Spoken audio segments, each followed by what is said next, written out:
Pai, eu quero te agradecer em nome de Jesus por mais essa oportunidade de olhar a minha vida do seu ponto de vista, à luz da sua palavra, o seu manual do Criador, que também posso chamá-lo do manual da felicidade.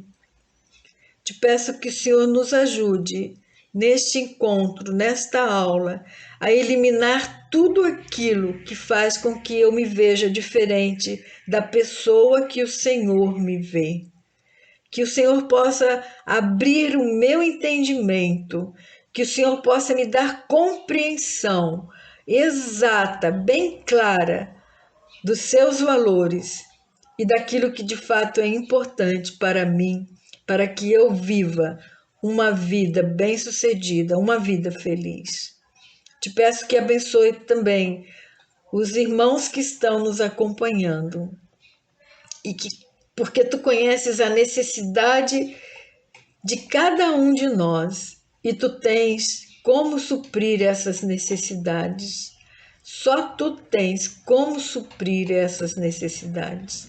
Então te peço, Pai, que nos ajuda, em nome de Jesus, a ver como tu vês, a compreender o que é de fato importante para o Senhor e que passe a ser também importante para mim. Esta é a minha oração que eu coloco diante do Senhor e faço em nome de Jesus. Amém. O estudo desta semana vai nos ajudar a entender como podemos cultivar o valor pessoal. Isso é muito importante, porque através de como eu me vejo, eu também vejo as pessoas. Como eu me vejo, ou eu sou grata a Deus, ou eu sou ressentida a Deus e desenvolvo espírito de rancor, de amargura também para com os meus pais. Então, para nós aprendermos a cultivar o valor pessoal, saiba que cada um de nós tem que decidir uma questão muito importante acerca de si mesmo. Se vai firmar seu padrão de valores na opinião que os outros têm ou dão à sua aparência, herança social e cultura, círculos de amigos, ou você vai apoiar, vai se firmar no alvo ou na opinião que Deus tem sobre você mesma, sobre esses mesmos pontos. A base do valor pessoal de cada pessoa, de cada indivíduo, depende dessa decisão. Nessa aula você encontrará princípios que o ajudarão a cultivar o seu valor pessoal. O propósito do valor pessoal. Nós vamos ver os objetivos básicos e requisitos para a formação da autovalorização, da autoestima. O primeiro propósito é capacitar uma pessoa a olhar a vida do ponto de vista de Deus, a fim de se ver como Deus a vê. O apóstolo Paulo soube fazer isso muito bem, quando ele disse: pedimos a Deus para que vejais as coisas, por assim dizer, do ponto de vista de Deus, através de uma grande percepção e compreensão de espírito. Isso está escrito em Colossenses 1:9. O segundo objetivo é criar um sistema de valores baseado no valor que Deus dá à aparência, formação, ambiente e capacidades, em vez do valor que os outros dão à nossa aparência, formação, ambiente e capacidade. Paulo nos aconselha: não alimenteis ideias exageradas acerca da importância pessoal de cada um de vós. Procurai, pelo contrário, considerar sem exagero, as possibilidades que tendes à luz da fé que Deus nos deu. Isso está em Romanos, capítulo 12, verso 3. E nós estamos usando a versão da Bíblia Vida Nova. O terceiro objetivo é confiar no propósito definitivo de Deus ao nos criar da maneira como somos. Veja o que o apóstolo Pedro disse: que em tudo Deus seja glorificado por Jesus Cristo. Isso está em 1 Pedro 4,11.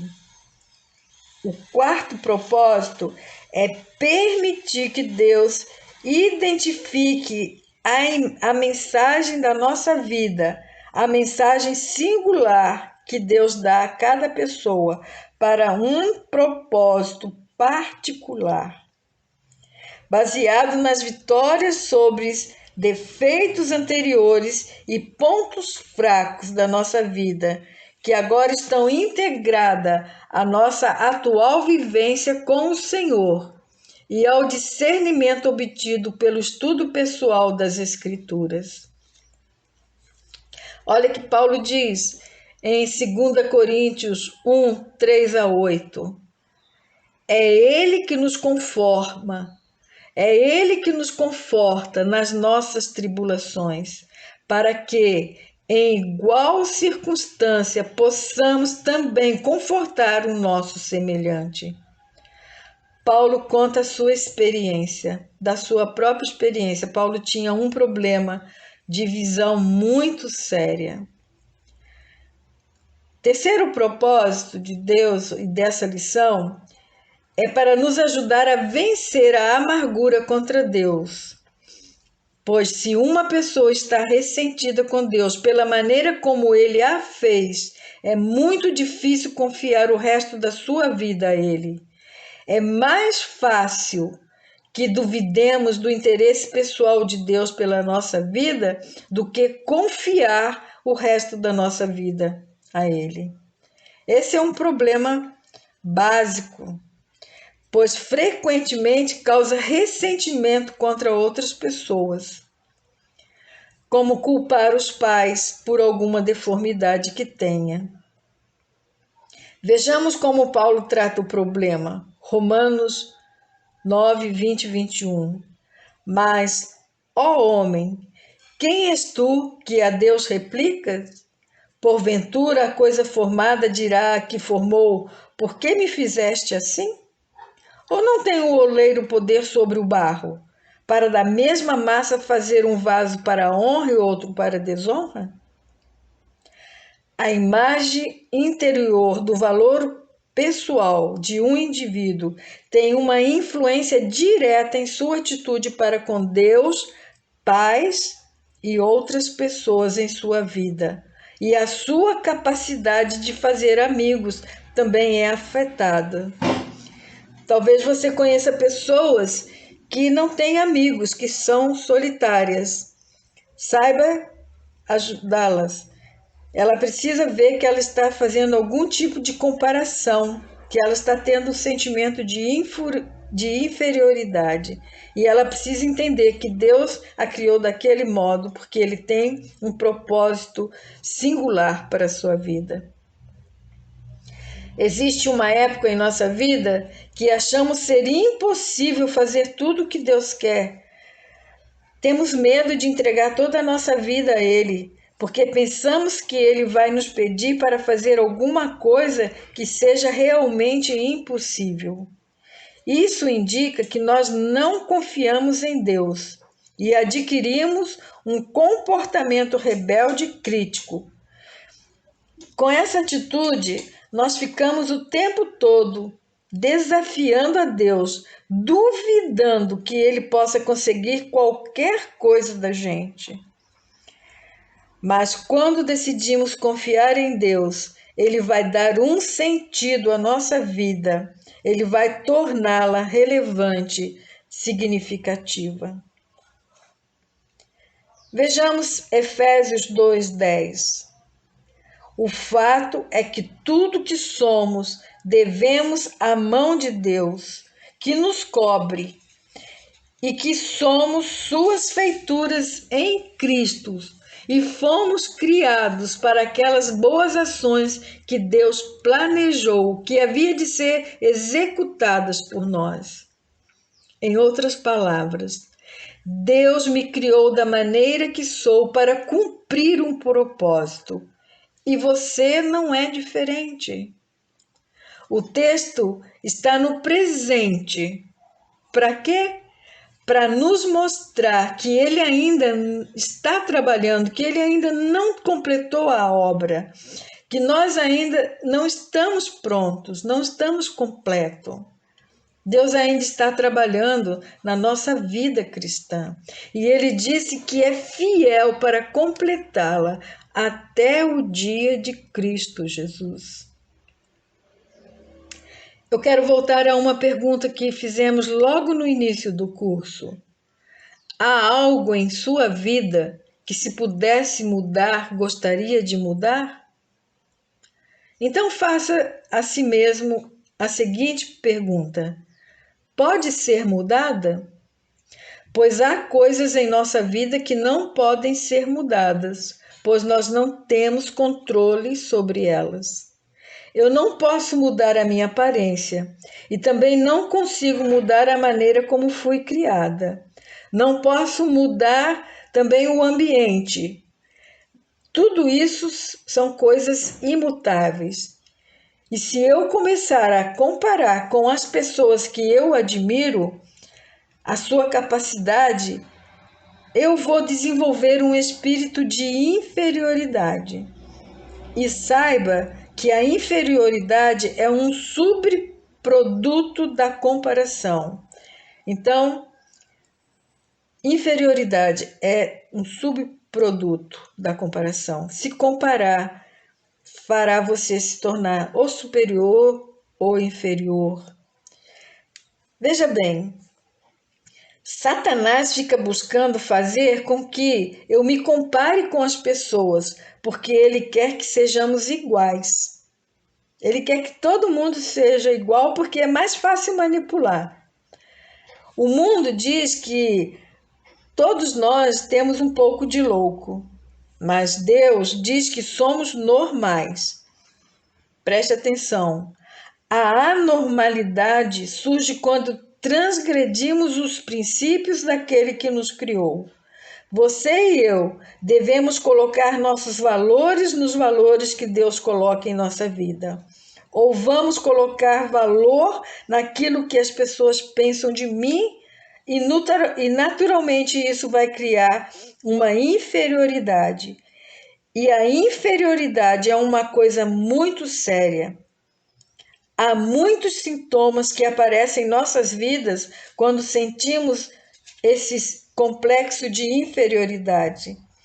Nós procuramos nos comparar às pessoas, desenvolvemos um espírito crítico para com todo mundo, para com o modo dela falar, o modo dela se vestir, o modo dela andar, o modo dela andar, dela se assentar.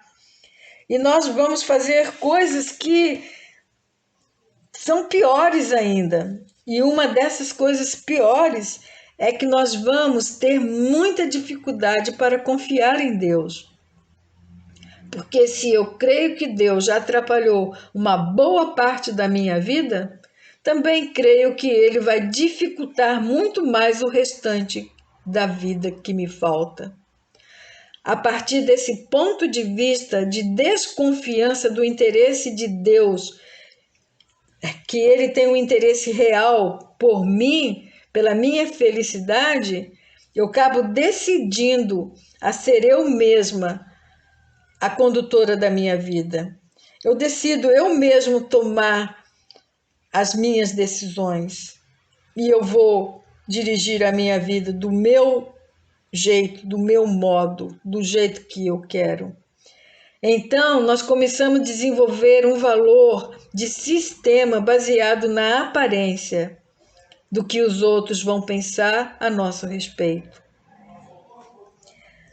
Vamos ver o que Davi disse no Salmo 139, 14. eu te louvarei, porque de um modo tão admirável e maravilhoso fui formado. Maravilhosas são as tuas obras, e a minha alma o sabe muito bem. Os teus olhos viram a minha substância ainda informe. O que é essa nossa substância? É daquilo que nós somos formados. Davi disse que antes de termos uma forma, esta forma que Deus nos fez, Ele nos fez de uma maneira peculiar, uma forma que ninguém mais vai ter. Deus nos fez únicos. Deus nos fez uma propriedade particular, peculiar dele. O segredo em nossa vida não é procurar sermos como as outras pessoas. O segredo é procurar ser aquela pessoa que Deus quer que sejamos. Nós queremos desenvolver um ideal exterior na nossa aparência, mas Deus quer desenvolver um ideal interior. Deus está preocupado com uma vida que não tenha cicatrizes por dentro e não cicatrizes externas. Às vezes olhamos para nós e não gostamos do que estamos vendo. Mas lembre-se que você ainda é uma obra inacabada. Vamos esperar até que Ele complete a obra que um dia começou em nós.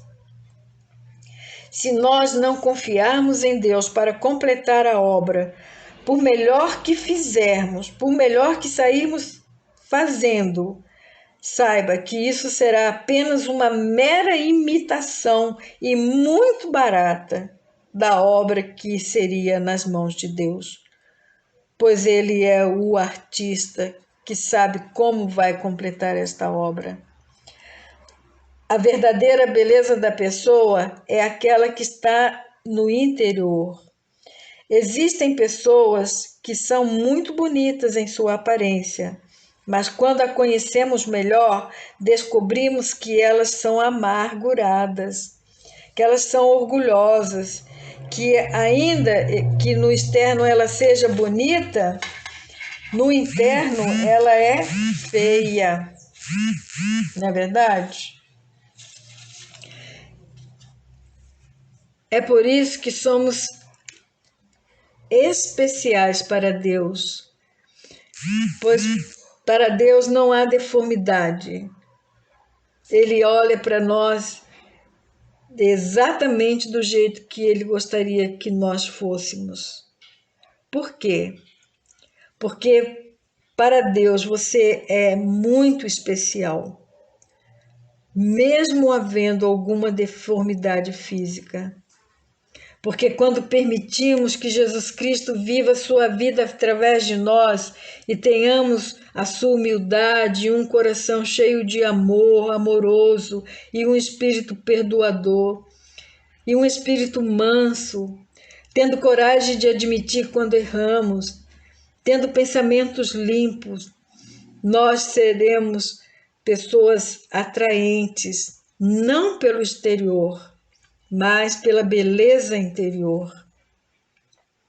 Como já cantamos várias vezes, que a beleza de Cristo se veja em mim. Toda a sua admirável pureza e amor. Isso sim atrai as pessoas. Davi, se fosse da nossa época hoje, ele não seria popular entre os adolescentes. Por quê? Porque ele não tinha uma aparência muito bonita, ele não era tão belo quanto seus irmãos. Além disso, ele cuidava de ovelhas e tocava uma harpa. A harpa não é nenhum instrumento popular nessa época, não é verdade? Mas Davi também gostava de escrever poemas e brincar de atirar pedras. Entretanto, Davi sabia que aquele jeito dele era exatamente a maneira que Deus queria que ele fosse, porque era a maneira que Deus iria usá-lo para um propósito específico. Então Davi tinha essa convicção que ele era exatamente da maneira que Deus queria que ele fosse, para usar para um propósito específico. Se reconhecemos que somos como Deus quer que sejamos, Ele vai nos capacitar para realizar a obra que quer realizar através de nós. Vamos ver uma situação interessante. O rei Saul. O rei Saul, ele confiava nele. E porque ele confiava nele, no seu exército, ele passava a olhar a vida do seu próprio ponto de vista. E por isso ele temeu Golias, porque ele se comparou com Golias. Ele viu Golias um gigante, um homem enorme. E ele achava que era impossível matar Golias. Olha só a mesma situação, mas do ponto de vista de Davi. Davi ainda era um garoto, um adolescente, mais ou menos seus 17, 18 anos. Mas ele tinha convicção de que ele era exatamente da maneira que Deus queria que ele fosse. Ele não tinha um espírito de inferioridade. E por isso ele tinha coragem de olhar a vida do ponto de vista de Deus. Então, o que foi que ele viu quando olhou para Golias? Sim, ele viu Golias um homem grande, um homem gigante, mas tão grande que seria impossível errar o alvo, deixar de acertá-lo. E a história nos conta que ele acertou Golias com uma pedra bem no centro da sua testa. Há algo importante para saber. Saiba que a sua aparência reflete a reputação de Deus. E se Deus não está preocupado por você ter a aparência que você tem, você também não deve estar preocupado. A partir do momento que você deixar que o amor de Cristo passe por sua vida, as pessoas não vão deixar de se levar pela sua aparência. As pessoas não serão levadas pela sua aparência. Por quê? Porque elas serão atraídas para a pessoa real que você é, a pessoa do seu interior, a beleza do seu interior. Vamos entender uma diferença aqui entre empatia e simpatia. O mundo tem uma ideia errada sobre empatia. Qual é essa ideia? A ideia de que quando uma pessoa está triste, está chateada, ela diz: "Eu sei como você se sente". Isso não é empatia, isso é simpatia. A empatia fará com que você diga o seguinte: se algum dia você encontrar alguém amargurado, você vai dizer: "Eu entendo o que você está passando, porque eu já passei por isso, mas o meu Senhor me curou". E a partir daí, o Espírito Santo vai te conduzir para ajudar a outra pessoa. Isso sim é empatia.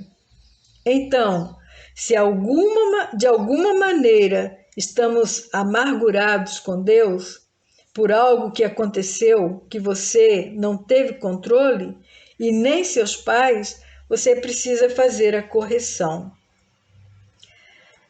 Decida fazer a correção. Não deixe passar esta oportunidade, porque às vezes a gente fica só sendo ouvinte da palavra e não praticante da palavra. E eu vou passar a dar para você os passos para a correção dos problemas de amargura e de desconfiança para com Deus. Primeiro, confessa a Deus o seu rancor, a sua amargura para com ele, a sua desconfiança pela maneira como ele te formou. Segundo, pede a Deus perdão sinceramente pelo seu rancor e amargura e desconfiança. Terceiro, se você entendeu que Deus tem um propósito específico para te ter criado da maneira como você é, agradeça sinceramente.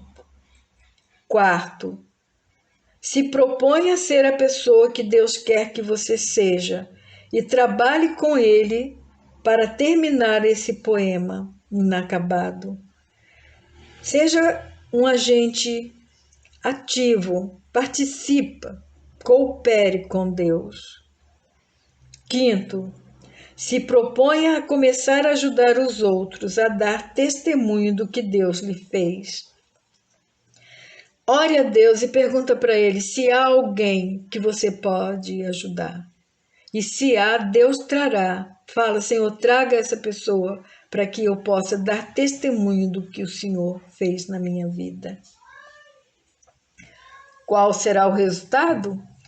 Uma nova esperança, pois a sua vida vai ter significado. Deus vai dar um sentido. Sua vida será relevante. Você também terá uma nova família. Se você é jovem, ou mesmo se você é casado e saiu da sua casa em rebeldia com seus pais, volta lá e peça perdão a Deus por ter sido rebelde aos seus pais. E também peça perdão a seus pais por ter sido rebelde com eles. E saiba que Deus vai mudar a sua família. Talvez na tua própria vida você não tenha pedido agradecer a Deus pela maneira como Ele te formou e tenhas comparado a sua vida com as de outros que você admira. E o resultado disso tem sido o sentimento de inferioridade, um espírito crítico, falta de confiança em Deus e a dificuldade de amar outras pessoas. A minha capacidade, a nossa capacidade de amar o nosso próximo está diretamente ligado à nossa atitude para conosco mesmo. Se você reconhece que está tendo uma atitude de amargura, de desconfiança para com Deus, está disposto a reconhecer isso agora mesmo? Pedir a Ele o seu perdão é a base da sua palavra. Você pode agradecer, porque a palavra de Deus deve ser a base para nós fazermos qualquer coisa, qualquer correção. E é através dela que nós identificamos os princípios que temos violado. E através dela nós aprendemos como fazer esta correção. Então, baseado na palavra de Deus, agradeça pela maneira como Ele te fez. Sei que fui formado pelo o seu padrão. Diga isso para Deus. Senhor, eu sei que eu fui formado pelo seu padrão.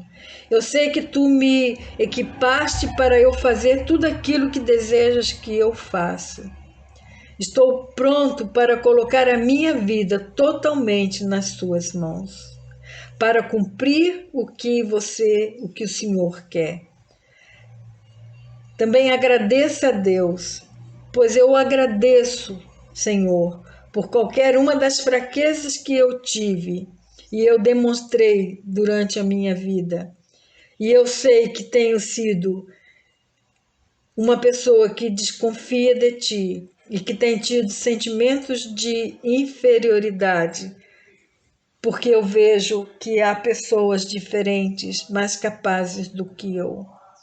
Então eu coloco a minha vida nas tuas mãos, deixando que o Senhor cumpre a obra que o Senhor tem para a minha vida e através da minha vida. Vamos orar?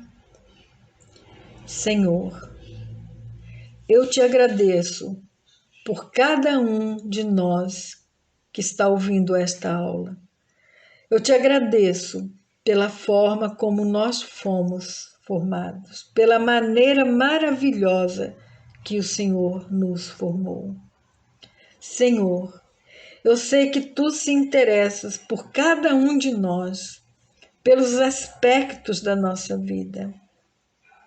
Sei que ouviste a oração de cada pessoa, que o Senhor tem uma visão clara daquilo que tu queres edificar na nossa vida e através de nós. Obrigada porque o Senhor nos uniu em um só corpo, o corpo de Cristo, para realizarmos a obra para a qual tu nos criastes. Pai, eu te agradeço, junto com os meus irmãos, por ouvir a tua palavra e também porque tu ouves a nossa oração. Em nome de Jesus. Amém.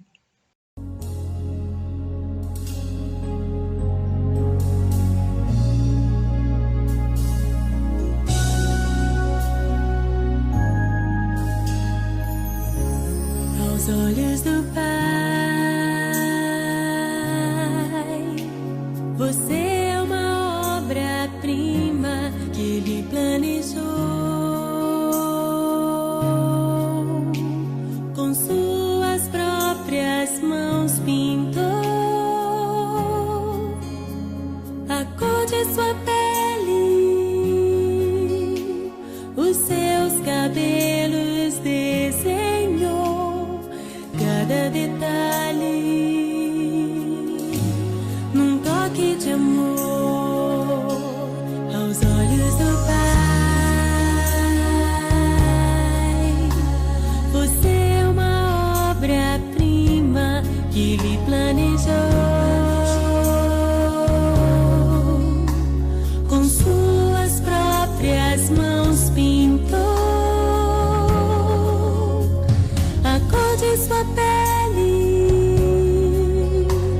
os seus cabelos desenhou cada detalhe num toque de amor.